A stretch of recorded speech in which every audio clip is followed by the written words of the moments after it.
ineffective and counterproductive. We had what they claim is the start of organized crime came out of the alcohol prohibition, and Capone and his group comes to mind. And also drive-by shootings. That's the first time we heard of drive-by shootings, when they prohibited alcohol in Chicago, and they got the machine guns. They had 45 caliber, now it's 9 millimeter or whatever, you know. But it's the same kind of deal. Lots of bullets going fast because of turfs and who controls the black market in alcohol. So it led to bribing officials. Sometimes I feel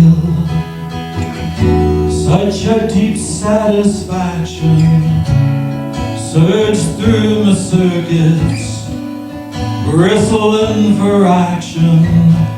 Turn and look deep in your eyes, see you clearly recognize rainbow dreams of gold and blue. Brave new worlds come into view, streams keep running to the sea. What's the use when helplessly magnetized by a new age force, pulling us back to the source? Falling high into the stars, no more violence, no more wars. Children of the brave new age, crawl out of your shelter caves, jump like fish within the sea. Say good morning, galaxy. Winter fades, the summer calls, breaking down the little walls. Hear the cosmic symphony, never-ending harmony.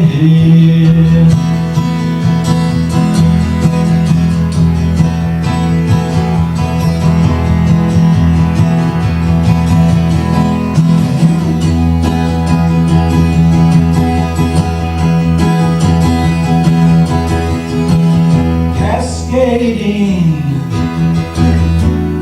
through outer space, what's the hurry? What's the race?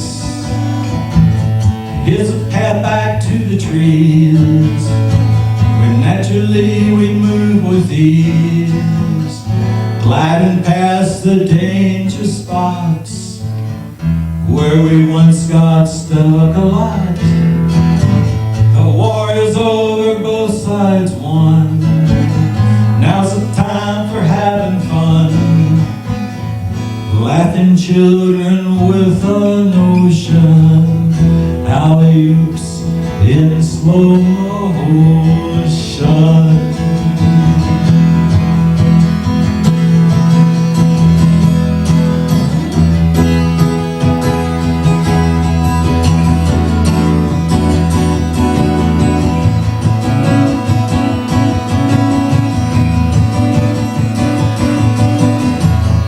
Streams keep running to the sea. What's the use when helplessly magnetized by a new age force, pulling us back to the source? Turn and look deep in your eyes, see you clearly recognize big thaw here at last.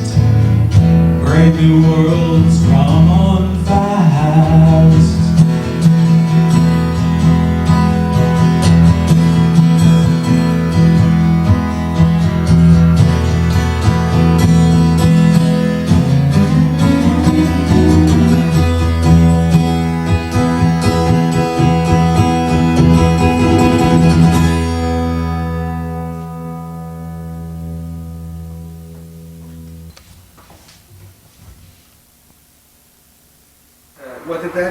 effects of that prohibition on alcohol were totally ineffective and counterproductive. We had what they claim is the start of organized crime came out of the alcohol prohibition, and Capone and his group comes to mind.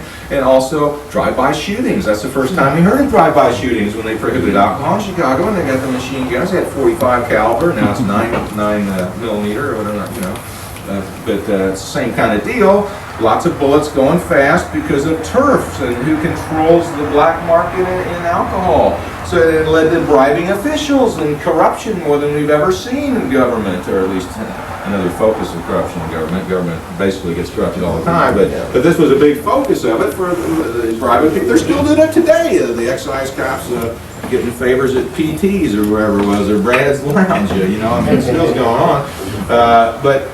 So we had violence created by not by alcohol, but by the reaction to the prohibition on alcohol and turfs and black market, and people were trying to make their own booze and making bathtub gin, and they were dying of adulterated products, and they make it too strong, and they mix the crap with it, and you don't know what you're getting when you're buying it in the back street, and it's not under any controls. You're subject to other kind of gangsters, you know, while you're there getting your booze. You might be, you know, into some prostitution, gambling, or whatever else, and it's not helping the general morals of the society because of the prohibition, again, not because of the alcohol. And whose right is it to tell an American, for God's sakes, the land of freedom and the home of the brave, that they can't make a personal choice with their own body to drink a glass of wine before dinner? You know? It was just amazing. They had the biblical references that Jesus had wine and blah, blah, blah. But nevertheless, they tried to prohibit it, and it was a total damn failure. And it led to all these bad effects. And so we're looking around now for the government in 1934. Well, gee whiz, we got all these G-men in place. That was the start of the G-man, you know, and Elliot Ness and all these guys. They created a bureaucracy of government, federal government, bigger federal government, more control. Stepping in over the state cops, the local Bubba guys, now replaced by the G-men from Chicago or Washington. And, well, what do we do about all our G-men? So let's look what's going on in the country. Well, right about the time of 1937, it's just after the end of the Prohibition, they had all these regulatory things in place. We had, they were just about to announce that they could successfully cultivate hemp plants. With the article in, what was it, Popular Mechanics or something like that, they had just announced a new gin that made it finally commercially effective to harvest the hemp plant to make paper. But guys like Randall Hearst that owned all these trees out in the West, and he had all these paper companies because he owned all these publishing companies, and he wanted to cut down trees to make paper for all his newspapers, and he had lots of money and influence on government, and he didn't want to have any competition with hemp plants because, you know, hemp plants are a lot easier. You know, you don't have to grow a hemp plant 20 years before you cut it down, and you don't have to put acid and stuff to break down the pulp to make the paper and tear up the soil, but he was concerned about money. And so he was opposed to it. And people like lilies, not picking on lilies, it's a great thing. But pharmaceutical companies didn't like it because they can't make money on it either. I mean, if you can grow your own medicine, where do they get their cut? Doctors didn't much like the loss of control over the medicine there. And there were other agencies, such as nylon was discovered about that time with DuPont, that are living through chemistry. And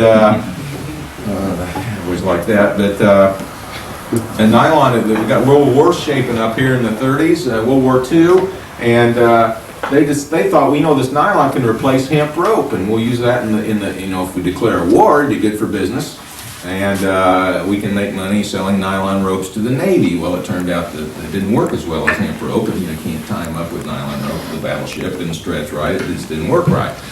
So, but they were opposed to it. So, you know, these big money interests that wanted to keep the prohibition against. Let's go to marijuana now. And let's pick something, for God's sakes, as a government to prohibit that's not so damn popular as alcohol. Well, you know, hard-drinking Americans used to bring whiskey barrels up to the White House lawn before the election, get everybody drunk, you know what I mean? I mean, alcohol is a part of our history. So let's pick something that's not as popular as alcohol and won't affect the majority of Americans, and we won't get so much reaction against it, and we can keep this prohibition in place. So let's pick something used by, let's pick Mexicans and black people, because there weren't as many of them back then, and they were the ones, they said, well, it's the jazz musicians and the people coming up from Mexico working in the farms in California, they're the ones that smoke pot.